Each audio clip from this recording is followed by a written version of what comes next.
Is it so to help your teeth? I'm not pretty much know about the fluoride, but it's come with what I know about it. It is known that fluoride, and particularly the type of fluoride that people are using, has a range of negative health effects. And obviously if you're drinking a large quantity of water, or a large quantity of water relative to your body size, especially if you're an infant or a baby, those effects are going to be even more pronounced. People who are very interested in their health will automatically drink a lot of water as a healthy thing to do. So the very people that are trying to drink more of it for their health are getting more fluoride into their bodies. Instead of fixing symptoms, we need to address cause. Fluoride is causing a lot of disease, a lot of cancer, a lot of misery. Lowering of IQ, thyroid dysfunction, bone cancer. It's very undemocratic, it's against the Bill of Rights, and it shouldn't be allowed. Well, it makes me feel worried about my friends and family who are having children and think that their kids could be affected by fluoride. I've got grandchildren and they're drinking it as well, but they can't avoid it, unfortunately, unless we stop them drinking tap water.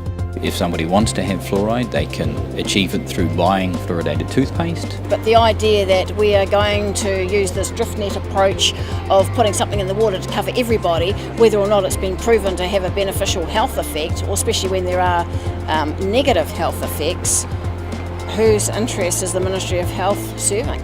They could use fluoridated toothpaste, buy fluoride tablets, so they can get all the fluoride they want without bothering people like me that don't want to touch it.